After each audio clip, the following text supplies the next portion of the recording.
Hello there, this is Denizian, and today I'm looking at something a little bit different. I'm looking at this, some RPGs. I was doing a bit of a move around, and I had a little look at my Star Wars role-playing games. Now, I haven't really played much RPGs for a while, to be honest with you, every now and again. But when it comes to Star Wars, this was really big for me in the 90s.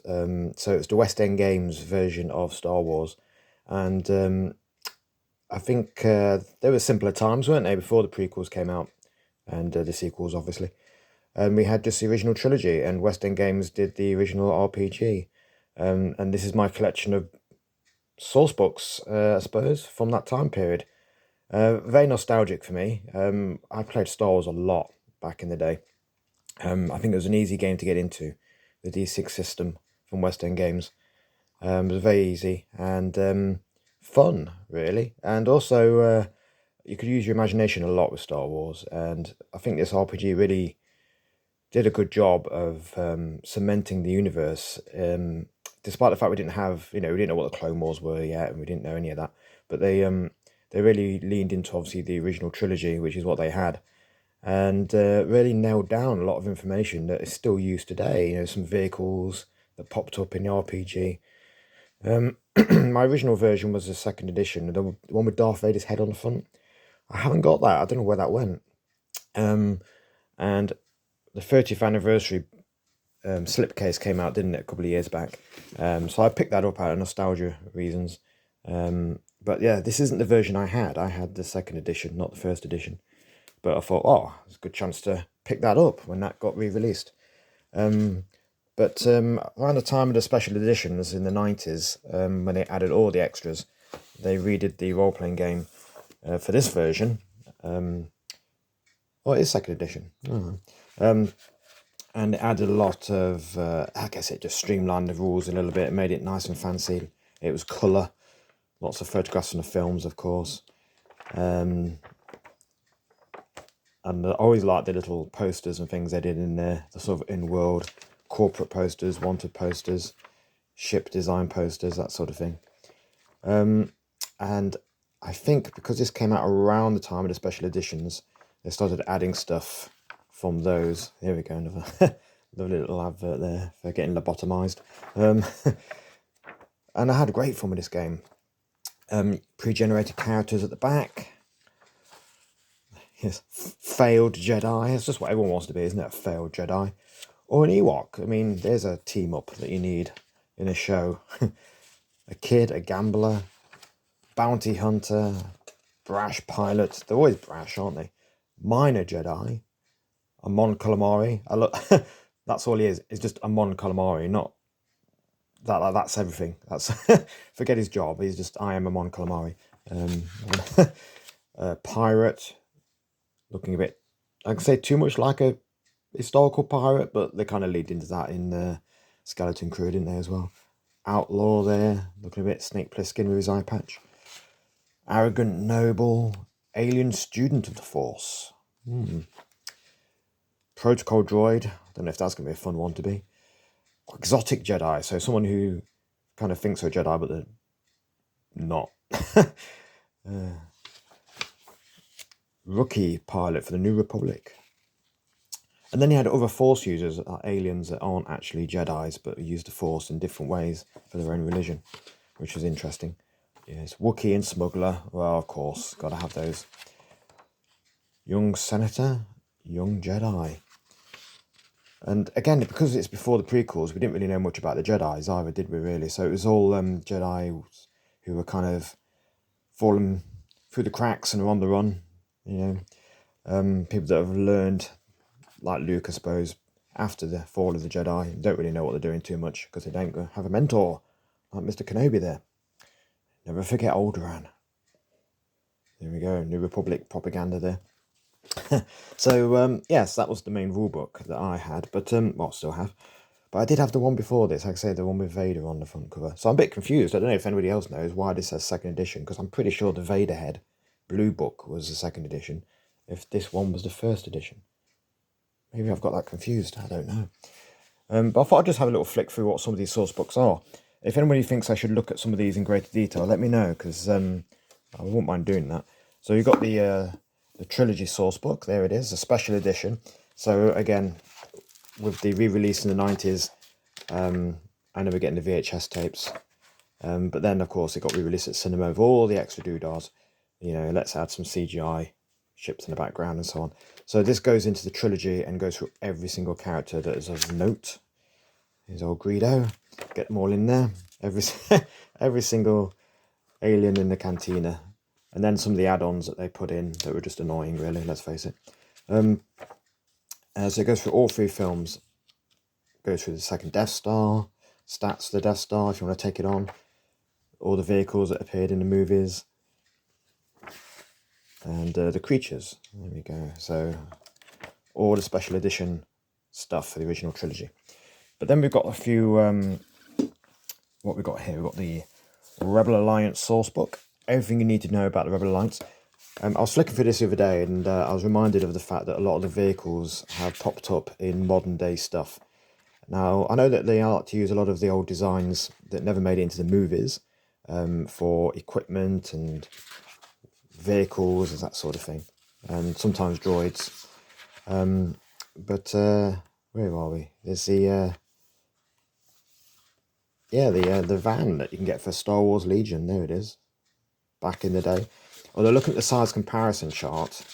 How to attack an AT-AT. There we go. Yeah, there it is. It looks huge next to the AT-AT, doesn't it? And the Tauntaun rider there. Or, well, it's not a Tauntaun. Creation Thumper rider, as we have there. So yeah, the Star Wars Legion version of that is a bit smaller, isn't it, in scale? It's interesting. Skiffs, other vehicles. Pop, pop, pop.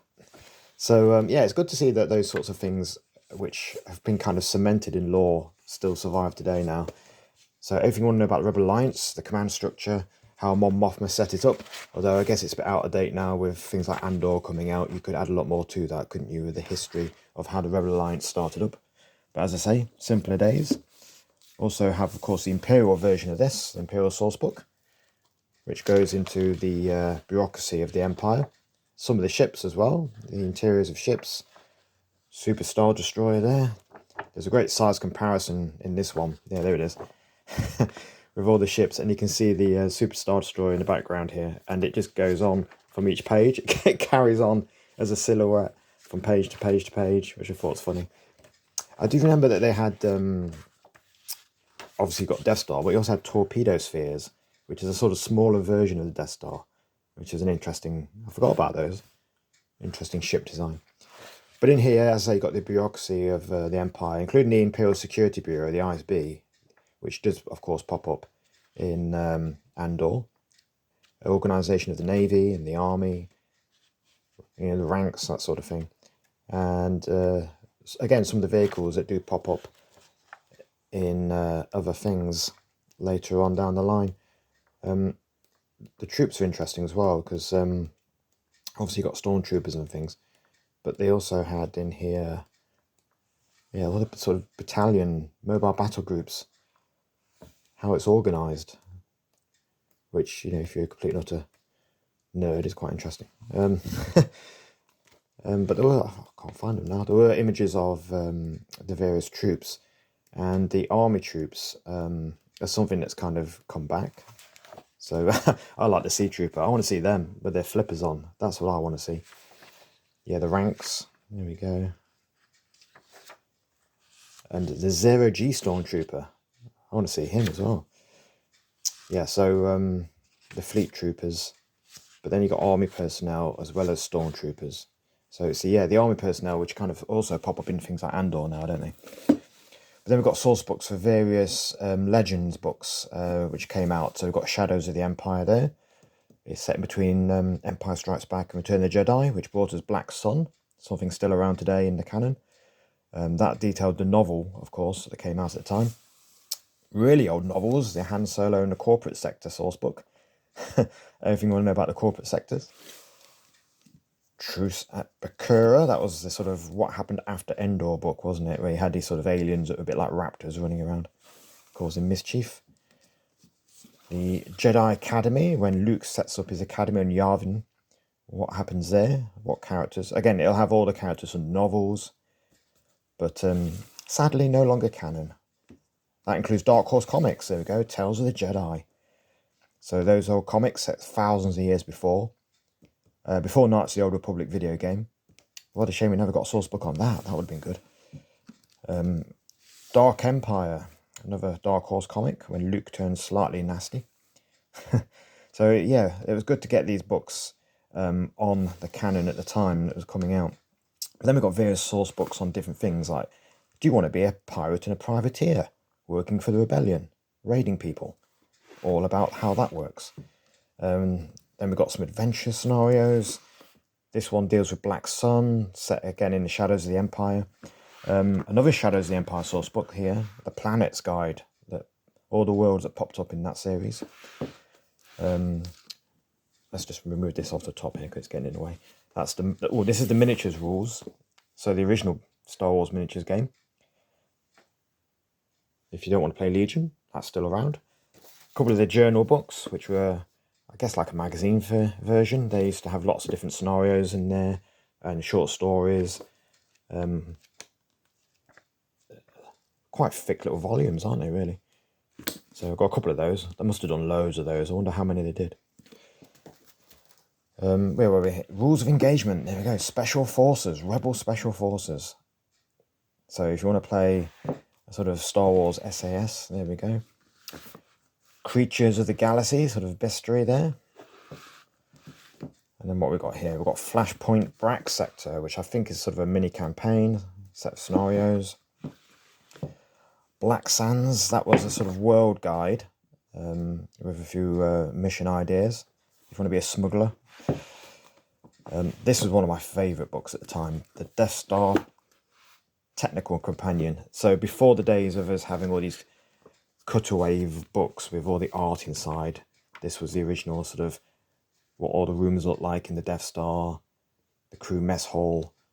That old joke about there, where's the cantina? And there it is. There you go, they get the officers' mess hall, where they all go to hang out and enjoy themselves before they all get murdered. The tech crews on board, so it's not just the stormtroopers. What else is going on? The back to tank ward, so the medical station. And it was great. It's just like a complete A to Z. There's like sort of the army officers we were talking about earlier, and the troops with that helmet. That's kind of come back, hasn't it? In the shows. Yes, I love this book. Yeah, it's all the, there we go, Imperial Security Bureau. There we go, ISB officers. The detention block. There it is. Where everything's okay here. The bridge. The staff, who you don't want to bump into. Was walking around the Death Star. The throne room. So, yeah, great. I love that book. Want to know how to blow up a Death Star? Just buy this book. Kraken's Rebel Operatives. Kraken was a sort of character they came up with as a sort of a general in charge of intelligence that would give you information. So they did a few Kraken guides to things. So Kraken's Rebel Operatives. And then we got Kraken's Threat Dossier. This was a way of dealing with a lot of the novels set after the Endor. So there you got some of the ships that you'd see in some of the other books that came afterwards. So if you wanted stats for any of those, they were in there. Wanted by Kraken. So I guess that New Republic Guide to Villains, I suppose. This was a nice book, Heroes and Rogues. And again, this gives you lots of different ideas for characters if you wanted to play, like the ones we saw earlier. So a lot more into designing characters, including Imperial characters. If you want to be a TIE fighter pilot, I mean, you won't last long, but have a go. So you've got Imperial characters. So, like the Hitler Youth. Lovely. So, Assault Troopers. Arrogant Noble. It doesn't matter if you're Imperial or New Republic for that one, does it really? Vehicle Commander. Adjutant. That was a good one. Imperial Assassin in Training. We could be an alien assassin. Diplomat for the Empire. Morale Officer. Imperial Smuggler. ISB Agent. ISB again, Protocol Officer. So you could do a nice spy ring type set of stories. The Space Rescue Corps. TIE Fighter Pilot. Unemployed Imperial Bureaucrat. And Wealthy Physician. So yeah, And then you had independent characters. They said, I always like Annoying Squib. What a great character. Arms dealers, boxers, sports people, musicians, con artists, all sorts of fob, all sorts of people that you could be that aren't normal rebels. If you want to just be a big game hunter instead, taking down rancors or a gambler. So all sorts of things. Jow. Oh, this Montgomery's actually got a job. That's good to know. Professor Montgomery. So all sorts of characters there, bodyguards. And then I think we do get to rebel characters, don't we? God, there's loads of them. Look at them all. Rebel Alliance and New Republic. There we go. So we do go on to those. Ex-Imperial Commando. Holovid Celebrity, who's probably actually a sneaky spy. Mon Calamari Medic. They love their Moncals, don't they? New Republic Intelligence. So you can, again, set your games after the days of the Rebel Alliance. Rhodian Pacifist. He's got a gun. Oh, it's a stun pistol. All right. We'll let him off. And then a few characters that have been designed there already. So, yeah, I love that book. It was full of good ideas. Take it beyond the norm of Rebels and Imperials. A Game Master's Handbook for the 2nd edition to help you out. We got a solo one, if I remember correctly. Yeah, Imperial Double Cross set on Bespin. That's a solo game. Twin Stars, New Republic supplement. There you go. What's this one? Groff, Slave of the Empire. So that's a scenario. I think all these are scenario ones there. The ISIS coordinates. That's an old one. In fact, these ones are really old because you can tell by looking at them. Look at this one. Blimey. Battle for the Golden Sun. I think this is for the 1st edition with our flipper stormtroopers fighting what looks like otter men or seal men. Black Ice. So yeah, these are for 1st edition. Really old. Yeah, 1990. And then we get to a good one. There we go. Thrawn. The Thrawn Trilogy sourcebook. The original heir to the Empire. So if you wanted to bring Thrawn into your games, that was there. This is another good one. I like this one. The Far Orbit Project was a pirates and privateer campaign, basically, for the New Republic. Or, well, the Republic. No, the Rebels. Yeah, the Rebels. So if you want to be a privateer for the Rebels, and it has your ship, all the stats of the crew, everybody involved, and then a series of mission ideas. Operation El Rude, which was a little campaign for destroying a Star Destroyer, like a sabotage, getting into the base, into the shipyards, blowing up the Star Destroyer. Alliance Intelligence Reports. So I think that's a guide to all sorts of characters and scenarios. The Best of the Star Wars Adventure Journals, which is those things we were just looking at. So this has sort of the best of issues 1 to 4. Another character, like Kraken, was Platt, and Platt was a smuggler. There she is. So they did a few she popped up in a few books for the role-playing game. So this is her smuggler's guide. So if you want to play as smugglers. Then we have the Planet Collection. Look at that. That's a big fat one, isn't it? Big guide to planets. Then we've got a series of classic adventures. And I don't know how many of these I did. I've not got all of them. So I've got the volume 1. So these are just scenarios, adventure games for you to play. So I've got volume 1. What we've got here, volume 2. I haven't got volume 3. Oh dear. I've got volume 4. This one, you know, the latest Star Wars came out, and they said, why are they flying around in atmosphere? TIE fighters don't do that. What are you talking about? They've always done that. Anyway, volume 5. So I've got it up to volume 5, although I am missing volume 3. Was there any after volume 5? If you know, let me know. That's an eBay job. Instant Adventures. That was a quick scenario. There were some cards at the back of this one as well, so you could just pull them out, not that I'm going to, of characters and so on, and just get into a game really quickly. Not much to read. Straight in there. Another good one. No Disintegrations. Be a bounty hunter. What's it like being a bounty hunter? That's a good one. And you have to have a source book called Wretched Hive of Scum and Villainy, don't you? And this goes for all these dodgy places around the galaxy. So starports, smuggling bays and all sorts, casinos. Platt's starport guide. So that's her guide to places to smuggle. Fantastic Technology, which is like a catalogue of gear and equipment. And then we have another series that they did, the Galaxy Guides. So this is Galaxy Guide 2, Yavin and Bespin. I think Galaxy Guide 1 was Tatooine, which might be inside this box. But I don't have any of these, do I? I've only got number 2. Then I go straight to number 6. And that's the Tramp Freighters. This is a good one. If you want to be a crew, designing your own ship, going out there smuggling, that's a good one. Again, another bounty hunter guide. There we go. And then we have Criminal Organisations as volume 11. And then we have a campaign guide as well. Classic campaigns. So yeah, I think in the Mos Eisley one, you might have had Galaxy Guide 1, which was Tatooine. It might be volume 1. It might not be. But I need to look into what these other ones were, the Galaxy Guides.